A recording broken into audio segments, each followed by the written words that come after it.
Naramdaman ko ang malakas na tapik sa balikat ko ni Saida, kasabay ng malakas na hagalpak nito. Masaya kami noong nagtatawanan habang nagkukwentuhan sa loob ng aming sasakyan. Wala kaming mapagsidlan ng aming kasiyahan. Dala na rin marahil iyon ng aming excitement dahil sa bagong karanasan na makarating sa isang malayong lugar. Unang pagkakataon iyon na nakatawid kaming magkakaibigan ng dagat para gugulin ang aming bakasyon na magkakasama sa isang probinsya.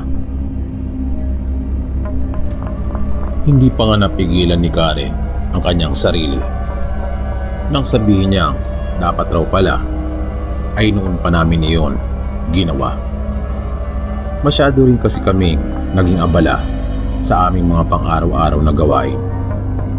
Matataas na kasi ang posisyon ng iba sa amin sa mga pinapasukang trabaho, habang kami naman ni Glenn ay nakatutok sa pagpapalago ng aming itinayong negosyo. Mga magkakaklase kami mula pa ng high school. Dito nagsimula at nabuo ang aming matatag na samahan. Mula noon ay halos hindi na kami mapaghiwalay. Sobrang malapit kami sa isa't isa. Higit pa nga sa kapatid ang turingan namin. Nang bigla na lang huminto ang aming sasakyan, kung kaya para kaming itinulak na lahat papunta sa harapan. Pare-pareho kaming natigilan at nagtaka. Di pa nga naiwasang magreklamo ni Beth at tinanong si Glenn kung ano daw ba iyon at kung bakit bigla siyang huminto.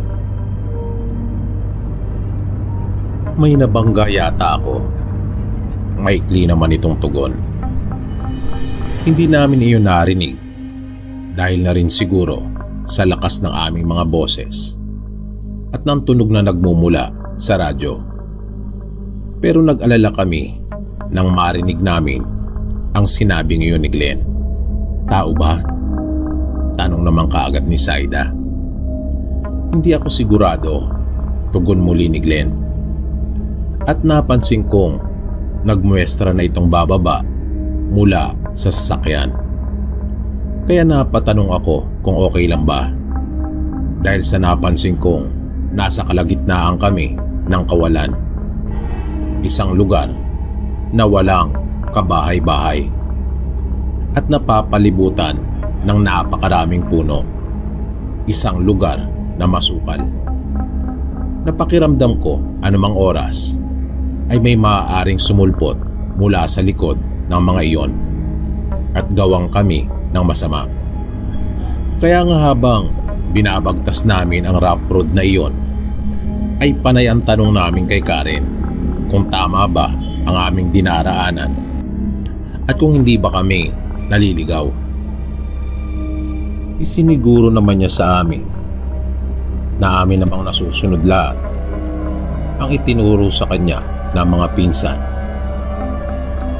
Medyo nag-alala din kasi ako noon sa gagawing paglabas ni Glenn sa aming sasakyan dahil papalubog na ang araw na anumang sandali ay magsisimula ng kumalat ang dilim. Ayos lang ako, sabi naman ni Glenn sa akin. Pero naisipan ko pa rin bumaba para samahan siya. Ilang sandali pa at narinig ko ang matindi niyang pag-aalala. Tulungan mo ako, sabi niya. Kaya nagmamadali naman akong lumapit sa kanya. Na nung mga oras na iyon ay nasa harapan na ng sasakyan na nakayuko. At nabigla ako nang makita ang isang babaeng nakahiga sa lupa at mabatong daan na iyon. Wala itong malay. Nang lumapit ako ay kaagad kong inalam kung ito ba'y huminga pa. Buhay pang babae, sabi ko. Una mong mapupuna ang mga sugat nito sa iba't ibang bahagi ng kanyang katawan. Pero napansin ko ring mukhang hindi naman yun bunga ng pagkakabangga sa kanya ng aming sasakyan. Ang totoo, Wala akong nakitang naging pinsala sa babae na maaring dulot ng pagkakabangga. Bagay na aking ipinagtaka. Dahil mahaba ang mga sugat na iyon na ang iba pa nga ay malalalim na maaring dulot ng isang matulis o di kaya'y matalim na bagay. Kita ko ang pagkataranta ni Glenn. Hindi niya maitago ang matinding kaba at takot dahil sa nangyari. First time niya rin kasing maranasan niyon, ang makadisgrasya ng tao. Kung kaya naunawaan ko ang kanyang nararamdaman. Anong gagawin natin? Nautal na tanong niya sa akin. Iminungkahi kong ipasok namin ang babae sa loob ng sasakyan at dalhin sa pinakamalapit na ospital. Pero nang akma na namin itong bubuhatin, ay bigla ito nagkamalay na nang makita kami ay biglang umiyak at nagmamakaawang ilayo kaagad mula doon sa lugar na yon. Kitang kita ko at hindi ko talaga makakalimutan ang matinding takot na iyon sa mukha ng babae. Wala kaming anumang ideya kung bakit gano'n na lang ang takot na nararamdaman niya. Halos lang bitinan niya ang parte ng aming mga damit nang kanya itong mahawakan at ayaw na niyang bumitaw. Nanginginig ang kanyang mga kamay, kaya inalalaya namin ito at sinabing ilalayo na namin siya mula sa pook na iyon.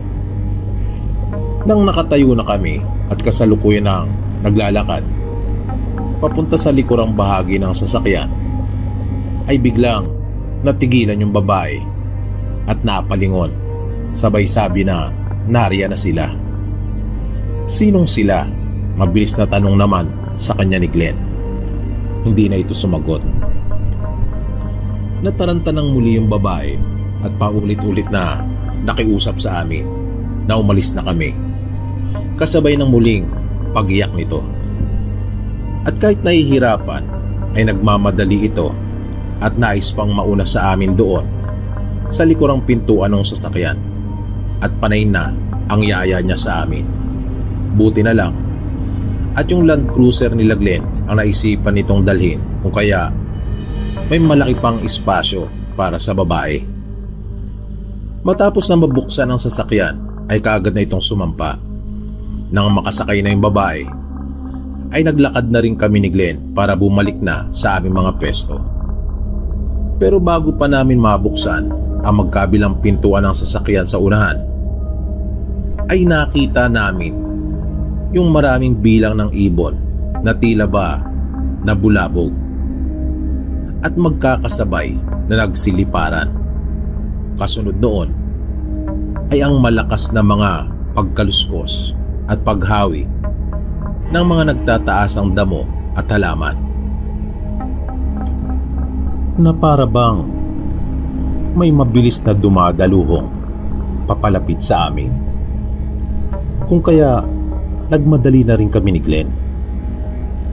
Pagkasakay namin ay kaagad niyang ipinasak ang susi para paandarin na yung sasakyan, nang upang sa ganon ay makaalis na kami mula sa nakakatakot na lugar na yon. Pero tuluyan nang nadaig si Glenn ng matinding takot at kaba. Sa pagkataranta ay di niya magawang maipasok yung susi, kung kaya sinigawan ko ito at tinawag ang pangalan. Panandalian kong inagaw at kinuha ang atensyon nito. Napatingin naman ito sa akin at nung puntong iyon ay tila nahimasmasa naman ito. Pero napaigtad na lang bigla ako nang may bumangga sa aking tagiliran. Malakas iyon na nauga talaga ang buong sasakyan. Kung kaya nga napasigaw ang lahat ng nasa loob. At nasundan pa iyon sa may gawin naming hulihan. Umalis na tayo dito, pakiusap nila. Hanggang sa may napansin kaming mayroong nasa harapan ng sasakyan. Yun yung unang pagkakataon na nakita namin kung ano yung kinakatakutan ng babae. Noon naging malinaw sa amin kung bakit gano'n na lang ang takot na kanyang nararamdaman. Hindi pala mga karaniwang tao ang kanyang tinatakasan. Kahit kami ay halos hindi makapaniwala sa aming mga nakikita ng mga sandaling iyon. Pakiramdam ko pa nga noong mga oras na iyon ay pinaglalaruan lang ako ng aking mga mata.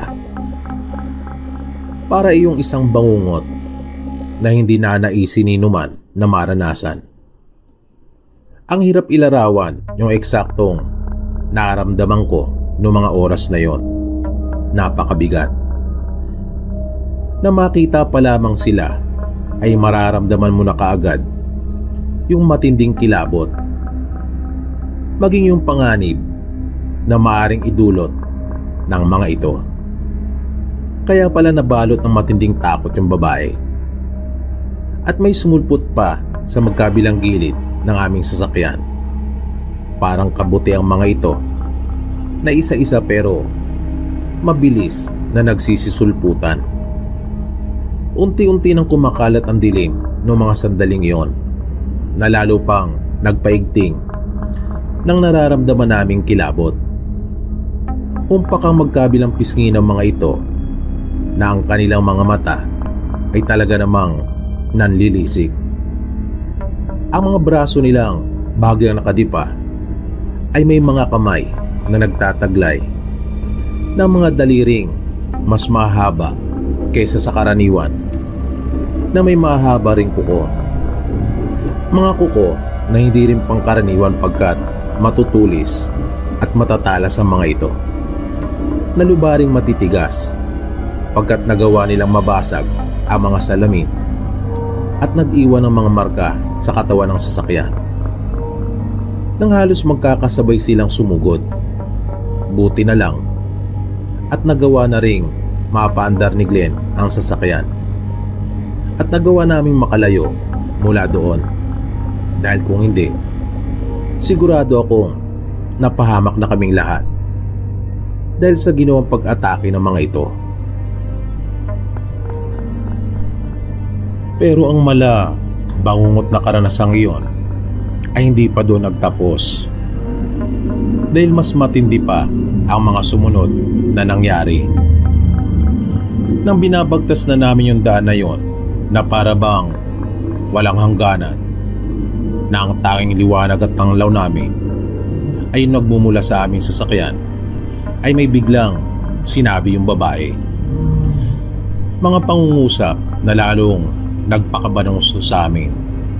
Mga salitang noong mga oras na iyon ay hindi namin kailangan. Na hindi iyon ang nais naming marinig. Na lalong nakapagpalumo sa amin. Sinabi ng babae sa amin na hindi titigil ang mga nilalang na iyon hanggat kami ay hindi napapatay. Pero bakit? Ito ang unang sumagi sa aming isipan. Ano ang kasalanan namin? Pasinghal at may galit na tanong ni Saida. Napayuko lamang ang babae at hindi na ito sumagot pa. Siguro dahil sa iyo, nang gigigil namang saad ni Beth na hindi na niya napigilan ang kanyang sarili at nagawa pa niyang maduro ito. Habang si Karen naman ay nililinisan at sinusubukang gamutin ang mga tinamong sugat ng babae.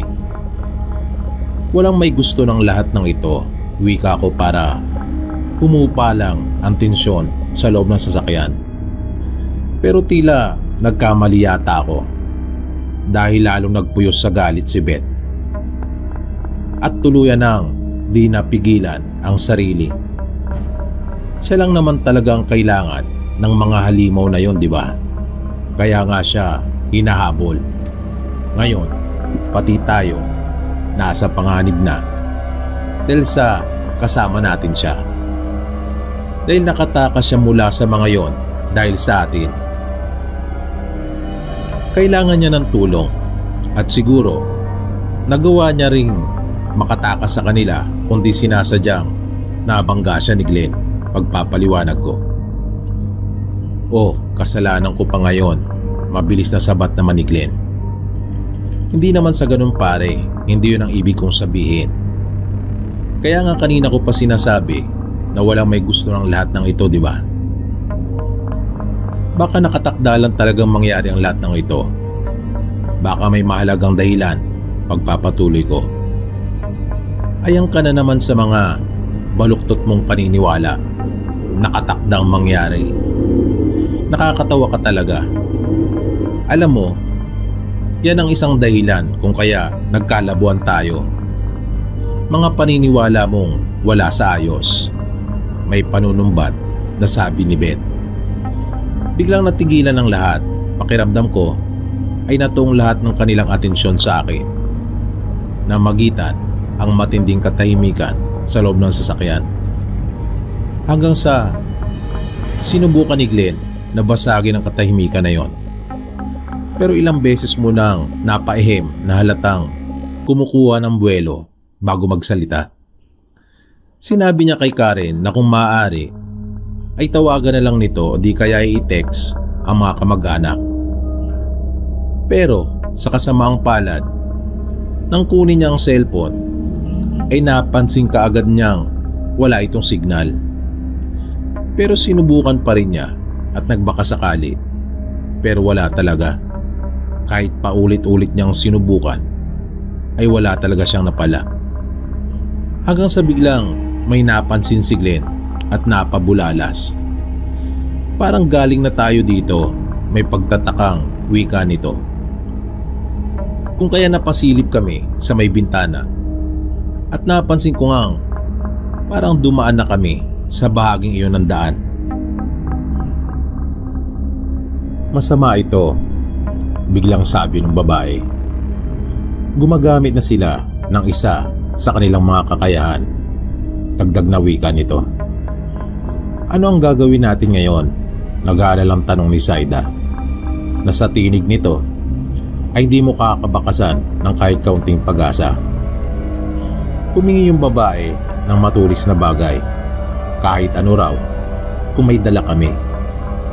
Kung kaya dinukot ko yung dala kong pocket knife na nasa bulsa ng aking bag. At iniabot ko iyon sa likuran. Sa salamin na nasa aking harapan ay pinagmasdan ko ang ginawa ng babae. Kanyang tinusok ang sariling daliri. At nang lumabas ang dugo doon ay kanya iyong pinasahod kay Karen. Ngunit wala itong mahagilap na medyo natataranta pa nga at nagtaka pagkat hindi talaga namin inaasahan ang ginawang iyon ng babae. Bulak lang ang hawak niya kaya iyon na lamang ang kanyang ginamit. Iniutos ng babae na ibigay iyon kay Glenn. Nawirduhan kaming lahat. Sinabi niya kay Glenn na ipunas iyon sa kanyang mga mata. Natigilan si Glenn at hindi ito nakapagsalita sa labis niyang pagtataka. Wala kaming kaalam-alam na kung ano na ba talaga ang mga nangyayari noong mga oras na iyon. Bago sa aming lahat ang mga bagay na iyon at wala kaming alam na ibang paraan kung paano malalampasan ang nakaambang panganib sa amin. Nasa tingin ko kahit anong ipagawa sa amin ng mga oras na iyon basta makakatulong para makatakas sa mga aswang na iyon ay aming susundin at gagawin. Pero mayroong himalang nangyari. Kwento ni Glenn, bigla siyang nalinawan para bang ginagabayan at ipinapakita sa kanya kung anong daan na dapat naming takin.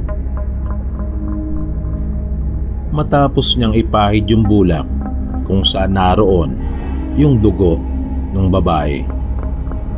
At nagawa nga naming malampasan yung sinasabi nitong ginagawa sa amin ng mga aswang para tuluyang maligaw at di makalayo. Nakapagpatuloy kami sa aming biyahe. Nang malayo na ang aming narating, ay napansin namin na panay ang silip nito sa magkabilang bintana ng sasakyan. Sinabi niya sa amin na kailangan namin ang tulong ng isang mananambal.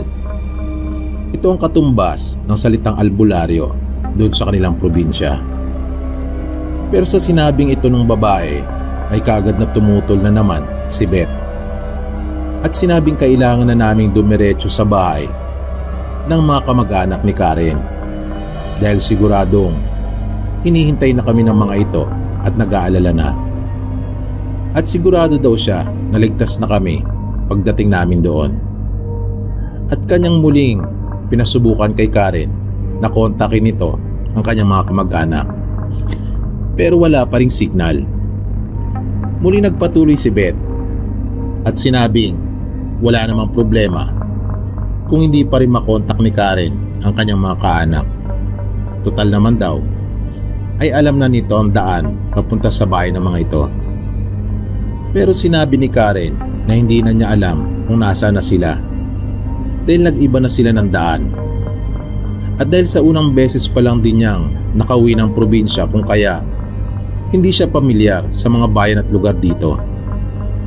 Tinanong ni Beth yung babae kung alam ba niya kung saan kami dapat na dumaan para makarating sa baryo ng mga kamag-anak ni Karen. Pero sinabi nitong hindi niya alam. Kahit nga ang mismong bayan na binanggit nila kung saan kabilang ang baryo ng mga kamag-anak ni Karen ay hindi rin talaga nito alam. Bagay na hindi pinaniwalaan ni Beth. Pinagdudahan niya yung babae at sinabing ayaw lang daw nitong iwan nila. At ang gusto ang nais na masunod at iyon ay ang makarating sa sinasabi nitong albularyo. Napabuntong hininga na lamang ako at nanahimik. Kilala ko si Beth. Hindi talaga ito titigil at ipagpipilitan ang sariling kagustuhan at kung ano sa palagay niyang tama. Pero nung mga oras na iyon ay wala naman siyang magagawa dahil walang nakakaalam kung nasa na kami at kung papaano makararating sa baryo ng mga kamag-anak ni Karen. Wala pa ring signal yung cellphone pero may naisip na naman ito at sinabing sigurado siya na alam nung sinasabing mananambal ng babae ang pasikot-sikot sa probinsya. Kaya payag daw siya na pumunta sila sa bahay nito upang magtanong lamang ng direksyon. Pero kapag nalaman na raw nila ang tamang daan ay babiyahe na sila. Tahimik lang ang lahat at hinayaan namin magsalita si Beth na mag-isa. Kahit nga yung babae ay hindi na umalma. Kahit pa ngang alam niya na lubang delikado para sa amin ang bumiyahe na kami lang. At kailangan talaga namin ng tulong ng isang albularyo. Dahil sa nabanggit na nito sa amin ay hindi kami titigilan ng mga aswang. At tanging yung mananamba lang na nakakaalam sa kung ano ang dapat namin gawin. Makalipas pa ang may kalahating oras na pagbiyahe ay sinabi ng babae kay Glenn na kanya ng ikana ng sasakyan at pumasok sa makipot na daang iyon. Napakadilim na nung mga oras na iyon. Nang sipating ko ang aking relo ay pasado 9:00 na ng gabi. Maya-maya pa ay biglang huminto na ang sasakyan. Pagtingin ko sa harapan ay nakita kong isang maliit na bahay. Yun na rin pala ang pinakadulo at tinutumbok nung makipot na daan na yon. Nang pababa na kami ng sasakyan ay narinig namin ang pag-ubo ng nasa loob ng bahay. Palatandaan na gising pa ito at naisip kong marahil ay papalabas na rin ang kanyang bahay at di nga nagkamali. Dahil bago pa kami makalabas na lahat ay nasa bukana na ito ng kanyang pintuan at nagtanong kung sino raw ang mga dumating at ano ang aming pakay. May pagtataka pa nga sa boses nito kung ano raw ang dahilan kung bakit napasadsad kami sa munti niyang tahanan ng alanganin ng oras. Hinayaan namin yung babae na siyang makipag-usap doon sa matandang lalaki. Dahil sa hindi naman namin ito masyadong maintindihan. Dahil kahit sinisikap nitong kausapin kami sa Tagalog, ay hindi pa rin niya maiwasang haluan iyon ng katutubo nilang lingwahe doon. Di katulad ng babae na marunong at diretso kong managalog. Habang nag-uusap sila ay napansin naming biglang nagbago ang reaksyon sa mukha ng matanda. May matindi siyang saya na naramdaman pero saglit lang iyon at napalitan kaagad ng matinding lungkot at pag-aalala. Hanggang sa niyaya na kami nitong pumasok sa kanyang maliit na bahay. Nang nakaupo na kami ay nagpatuloy sa pag-uusap ang dalawa. Dito namin nalaman na lolo pala ng babae yung matandang manggagamot. Pero noon lang sila una nagkita at nagkakilala. Na hindi pa namin alam ang dahilan ng mga sandaling iyon kung bakit at kung paano nangyari ang ganon. Maya-maya ay hindi na natiis ni Beth at bigla itong sumingit sa pag-uusap ng dalawa, sabay tinanong yung matanda kung ano raw ang pinakamalapit na daan para mabilis naming marating yung baryo ng mga kamag-anak ni Karen. Pero bago sumagot yung matanda ay nagpasalamat ito sa amin sa pagkakaligtas sa kanyang apo. Tatanawin daw niya iyong malaking utang na loob at hindi malilimutan habang siya ay nabubuhay. Sinabi rin niya sa amin na doon na siya sa kanilang probinsya ipinanganak at nagkauban, kung kaya hindi raw kami maniniwala sa kanya kung sasabihin niyang hindi niya alam ang daan sa nabanggit na baryo. Kahit ang magsinungaling daw kasi ay kanya umanong sanang gagawin, huwag lang kaming mapahamak at maligtas sa tiyak na kamatayan. Kaya ipagpaumanhin na raw namin dahil kahit alam daw niya, ang sagot sa aming tinatanong sa kanya ay hindi umano niya sasabihin. Dahil responsibilidad na umano niya kami at ang dugo ay nasa kanyang mga kamay sa oras na maisagawa ng mga aswang ang masama nilang balak sa amin. Bagay na hindi umano niya mapapayagan. Kitang-kita ko kung paano umismid si Beth at namulang bigla ang mukha nito dahil sa galit. Inutusan kami ng matanda na tumayo at gumawa ng maliit na bilog habang magkahawak ang aming mga kamay. Sinabihan niya kaming pumikit at kalimutan munang sandali ang lahat. Pahintulutan daw naming mapanatag ang aming mga katawan kahit na sandali. At maya-maya pa'y umusal na ito sa mahinang tinig ng mga katagang noon ko pa lamang narinig sa tanang buhay ko. Nakaramdam ako ng iba yung katahimikan, parang ang gaan ng aking katawan na nawalang lahat ang bigat. At nakakita ako ng isang matinding liwanag. Alam kong nangyayari ang lahat ng iyon sa aking isipan. Dahil sa tindi na liwanag na iyon, ay hindi mo talaga iyon magagawang matitigan. Nang matapos ang dasal, na narinig kong orasyon palang tawag doon, sabi ng matanda, ay nagpatulong naman siyang ilagay yung mga kakaibang kasangkapat na kinukuha niya mula sa isang lumang bayong. Noon lang ako nakakita rin ng mga ganung bagay na hindi ko mailarawan at hindi ko rin alam kung para saan ang mga iyon. Buong palibot ng bahay ay sinabitan namin at may mga ibinudbud pa siya sa lupa sa labas ng bahay at ginawa niya rin iyon sa buong paligid nito. May mga inilagay din kaming mga lumang gulong ng sasakyan sa iba't ibang bahagi. Hanggang sa bigla na lang natigilan ang matanda at agad na napalingon. Napatingin siyang sandali sa bahagi na kung saan nagtataasan ang mga punong kahoy. At kung hindi ako nagkakamali ay gubat na yung nakikita kong nasa una noon. Sabay may naibulalas yung matanda na kahit sa sarili nilang lingwahe niya yun sinabi, ay parang naunawaan ko kung anong ibig sabihin noon. Malapit na sila. at pinagmadali na kami nitong pumasok sa loob ng bahay.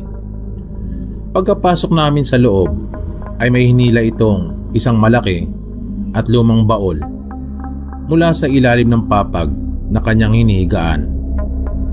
At mula doon ay may kinuha itong mga kasangkapang bago rin sa aming paningin.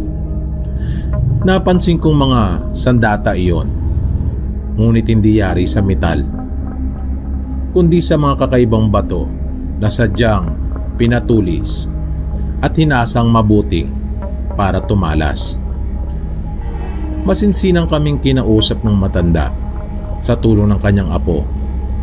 Seryoso at walang kurap niyang sinabi sa amin na kung sakaling lumala ang sitwasyon at hindi umayon sa kanyang plano ang mga pangyayari, ay huwag kami magpadaig sa nararamdaman naming takot.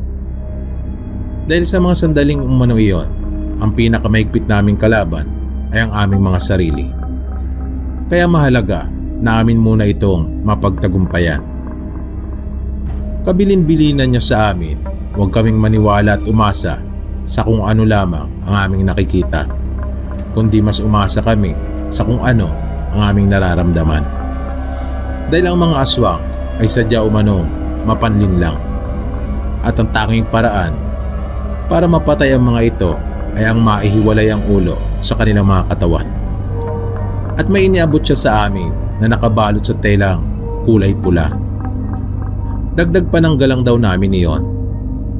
Nung puntong iyon ay magkakahalong emosyon ang nararamdaman ko. Pero buo na sa akin loob ang lumaban kung sakali mang humantong talaga doon ang lahat, dahil sa wala naman ng ibang paraan. Pero naawa ako sa mga babae na kasama namin. Di nagtagal ay nakarinig na kami ng mga ingay doon sa labas. Mga ingay na hindi mo malaman kung nililika ba yun ng hayop o tao. Hanggang sa may isang boses na nangibabaw sa lahat ng ingay na iyon. Base na rin sa pagpapaliwanag ng babae, inihiling ng lalaki na nagtataglay ng malaking boses na iyon na ibigay lang umano sa kanila ang babae at aalis na sila. Kung kaya nagpasya ang babae na isuko na lamang ang kanyang sarili at akmang lalabas na sana, nang bigla itong pigilan ng kanyang lolo. Bukod kasi sa walang idudulot iyon na mabuti, ay nakasisiguro rin siyang hindi naman tutupad ang mga aswang sa kanilang sinabi.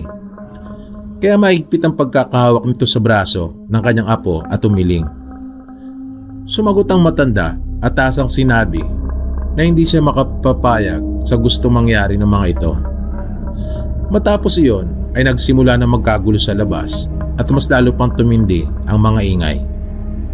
Habang nangyayari ang mga iyon ay halos sumiksik naman sa amin sila Beth, Karen at Saida. Takot na takot sila. Bagay na amin namang naunawaan. Dahil kung kami nga ni Glenn, kahit pa mga lalaki, ay iba yung takot din ang aming naramdaman. Sino ba naman kasi ang hindi matatakot nung mga sandaling iyon? Lalo pa nga at noon mo palang naranasan ang ganon. Idagdag pa na hindi naman mga karaniwang tao ang mga nasa labas na nagbabalak ng masama sa amin. Hanggang sa bigla na lang kumalabog ng malakas na naramdaman naming parang umuga talaga ang buong bahay. Kung kaya napahiyaw ang mga babae ng magulat. Ako naman ay napahawak ng mahigpit sa ibinigay sa aming sandata ni Tatang. Pinakalma niya kami at tiniyak sa aming hindi pa basta-basta makakapasok ang mga ito dahil na rin sa kanyang inilagay na mga pangontra. Pero hindi tumitigil ang mga aswang. Nagpapapalit-palit sila ng pesto at sinusubukan talagang gibain yung bahay na naghahanap ng paraan para makapasok. Napaatras kami at napapunta sa bandang gitna dahil sa mga matutulis nilang kuko na tumatagos na sa dingding. na ginagantihan naman namin iyon ng pagtusok. Hanggang sa unti-unti nang lumalaki yung mga butas doon sa dingding. Kung kaya nakikita na namin yung mga nasa labas. Hanggang sa isa-isa na ngang natuklap yung mga dingding sa palibot ng bahay. Isang pangitay na hindi talaga kinaya ng mga babae. Dahil nakakatakot talaga ang kanilang mga ayos at itsura. Na kahit hindi ako reliyosong tao, pero noong mga oras na yon ay napausal talaga ako ng maikling dasal. At nasabi kong totoo pala talaga ang impyerno. Dahil na rin sa mga nilalang na aking nakikita noong mga sandaling iyon na mala demonyo. At naniniwala din akong totoo pala mga manggagamot na katulad ni Tatang. Dahil kahit nakikita na kami ng mga aswang pagkat nawasak na nga ang malaking bahagi ng dingding ng bahay, na kung tutuusin ay maaari na sila makapasok para lusubin kami, ay hindi pa rin nila malayang magawa at hindi pa rin nila kami mabasta-basta. At nakahugot ako ng lakas ng loob mula sa aking mga kasama. Nakaramdam ako ng matinding galit para sa mga aswang. Lalo na nang makita ko yung matinding takot na idinudulot ng mga ito kanila Bet. Naisip ko rin noong mga oras na iyon na lahat naman ng tao ay mamamatay rin. Na medyo mapapaaga nga lang yun sa amin kung sakali. Kaya tinanggap ko na lang iyon. Pero sinabi ko talaga sa aking sarili na hindi ako papayag, na hindi ako lalaban. Pero desidido din talaga ang mga ito. At mukhang wala talaga silang balak na umalis hanggat hindi nila naisasagawa at nakukuha ang kanilang pakay. Nakita kong ang ilan sa kanila na naghahanda na para sila naman ang lumusob at sumubok para makapasok. Hanggang sa tuluyan ng matanggal at mawasak ang lahat ng dingding sa palibot ng bahay. At lumapit ang tatlo sa mga ito na may hawak na mahabang itak. Na nang akin niyong makita ay naisip ko kaagad na tiyak na aabutin kami noon dahil sa haba. Lalo pa nga at wala nang anumang harang sa pagitan namin. Iniabot sa amin ni Tatang ang galon na naglalaman ng petrolyo at tinutusan kaming buhusan na yung mga gulong at silaban. Mabilis yung nagliyab at di nagtagal ay umalingasaw na rin ang mabahong amoy ng nasusunog na goma, kasabay ng pagsama sa hangin ng makapal na usok na nagmumula doon. At nakita kong biglang umusal si Tatang at napansin kong nagliwanag yung suot nitong medalyon. Kasunod ng malakas na pag-ihip ng hangin at pagdagundong na animoy may mga naglalaki ang batong gumugulong papalapit. Pero kahit saan ko ibaling ang aking paningin ay wala naman akong makita. Napatakip na lang ng muka ang mga aswang dahil sa malakas na hangin tumatama sa kanila. At hindi lang matagalan ang amoy ng goma. Natigilan yung tatlong aswang na may hawak na itak. Sa isang iglap ay halos hindi na namin sila makita. Dahil sa malaipo-ipo na hangin na umiikot sa palibot namin. At nakakita kami ng mga nilalang na hugis tao na ang mga katawan ay kumikintab na para bang balot sila ng kristal. Magkakaibang kanilang mga taas at laki. Nalaman namin nung huli na mga kaibigan pala ito ni Tatang. Pero hindi niya sinabi kung sino sila at ano ang mga ito. Palagay ko, sa unang pagkakataon ay nakakita na yata kami ng tinatawag na engkanto. Pero ibang-iba sila sa mga engkantong naririnig ko nun sa mga kwento at napapanood sa mga palabas. Kaya hindi ko rin masabi kung tama nga ba ang hinala ko. Pumilera ang mga ito sa aming harapan, kung kaya nagkaroon kami ng dobling proteksyon laban sa mga aswang. Kung sakaling makalampas sila sa malaipo-ipo na hangin na iyon, ay mayroon pa silang makakasagupa bago sila makarating sa amin. Na sa aking palagay ay hindi nila kakayanin. Kung kaya nga nung huli ay unti-unti na rin umatras ang mga ito. At nagpasya na lang rin silang umalis at iwan na kami. Isa pa, malapit na rin mag-umaga noong mga oras na yon at hindi yun mabuti para sa kanila. Nang tuluyan ang sumikat ng araw at humupa na ang lahat, nagmagandang loob ang maglolo na samahan kami at ihatid sa aming destinasyon. Pagdating namin dun sa bahay ng kamag-anak ni Karen ay naibsan ng kanilang pag-aalala at para sila umanong nabunutan ng tinik. Nang magkwento si Isabel, ito nga pala yung pangalan ng babae. 19 anyos siya noong mga pagkakataon na yon. Nalaman namin mula sa kanilang maglolo na ang probinsya pala nila noon ay hinampas ng isang malakas na bagyo at halos lumubog sa baha ang kabuuan nito. Noong mga panahong iyon ay may dumating sa baryo ni Isabel. Kwento niya, wala pa siya noong mga panahong ito. Pinagdadalang tao pa lamang siya ng kanyang ina. Ayon sa kanyang mga magulang, ang mga taong dumating noon sa kanilang baryo ay nakala nilang magliligtas sa kanila at magsasalba sa kahirapan na kanilang kinakaharap noong mga panahong iyon matapos ang paggagupit ng malakas na kalamidad.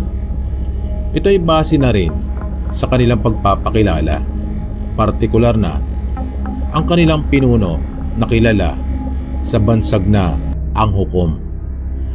Pinaniwala nila ang mga tao na hindi lamang iyon ang trahedyang darating na tatama sa kanilang probinsya at kaunti na lang umano ang nalalabing araw para sila ay lumikas. May isa pa umanong malakas na bagyo at masusundan pa ng paglindol. Kung kaya pinayuhan sila nitong ipagbili na ang lahat ng kanilang mga natitirang ari-arian at sumama sa kanila sa kabundukan upang doon na manirahan. Halos lahat ng mga tao sa baryo ng magulang ni Isabel ay napaniwala at sumama. Kanilang ipinagbili kung anong natitira sa kanila at ibinigay na lahat para gamitin sa kanilang samahan, tulad ng lupa at ilang mga alagang hayop na natira. Sa bundok ay nagtayo sila ng pamayanan. Tulong-tulong sila sa paggawa ng magiging tahanan ng bawat pamilya. Ganon din sa pagtatanim at pag-aalaga ng hayop. Sa mga unang araw at linggo ng kanilang paninirahan doon ay naging maayos naman ang lahat. Wala silang kamalay-malay tungkol sa totoong balak na nagpakilala sa kanilang tagapagligtas. Ang isang dahilan kung bakit naniwala sila sa lahat ng mga sinabi nito ay dahil nagkatotoong lahat ng kanyang mga ipinahayag. Dahil nagupit muli ng isang napakalakas na bagyo ang kanilang probinsya at nasundan rin ng isang malakas na paglindol na sumira sa kanilang probinsya. Kaya ang buong akala ng mga tao, partikular na ang mga katabi nilang baryo, ay kasama silang nabura ng kanilang baryo, bunga ng mga trahedya at kalamidad na nangyari. Dahil sa katuparan ng mga hulang sinabi ng pinunong ito sa kanila, kung kaya naman nagawa na itong maitago sa kanila ang masamang balak. Sa pagdaan pa ng mga araw, dito na unti-unting nagbago ang lahat. May mga ibinabang kautusan ang kanilang pinuno na dapat nilang sundin. Ang malupit, ang kaparusahan sa mga susuway ay kamatayan. Isa na dito ang pakikipag-ugnayan nila sa kanilang makakilala kong mag-anak sa labas ng kanilang samahan. Kailangan na nila iyong putulin. Kung kaya, nawala na ng koneksyon ang mga magulang ni Isabel sa kanyang lolo na nung mga panahong iyon ay hindi sumama dahil sa prinsipyo at paninindigan nito. Unti-unti na ring nagkaroon ng mga pagbabago ukol sa kanilang mga kinakain at maging sa paraan nito. May mga sinasagawa na rin silang mga seremonya at ritual na ang kanilang buong akala ay tungo sa kabanalan. Kwento pa ng tatay ni Isabel sa kanya, isang gabi iyon, kabilugan ng buwan nang muli sila magsagawa ng ritual. May ipinakain at ipinainom sa kanila. Uminom sila sa isang lalagyan na hindi niya mawari ang lasa noon. May hatid din iyong kakaiba at hindi pangkaraniwang amoy. Makala ng ilang sandali matapos na makainom silang lahat, ay nakaramdam na sila ng kakaiba sa kanilang mga katawan at hindi nila napigilan ang kanilang mga sarili na mapahawak sa kanilang mga dibdib at leeg. Nang maramdamang may kung anong gumagapang doon, napahiga silang lahat sa lupa at nagkikisay. Dito na sila nagsimulang maghanap ng kakaibang uri ng pagkain. Dito na rin unti-unting nabunyag ang totoong motibo ng taong nagpakilala sa kanila na tagapagligtas. Pero huli na ang lahat. Sa kabutihang palad, lahat ng mga sanggol na ipinagbubuntis noong mga panahong iyon, katulad ni Isabel, ay hindi naapektuhan. Ipinanganak silang normal at walang mga katangiang taglay ng isang pagiging aswang.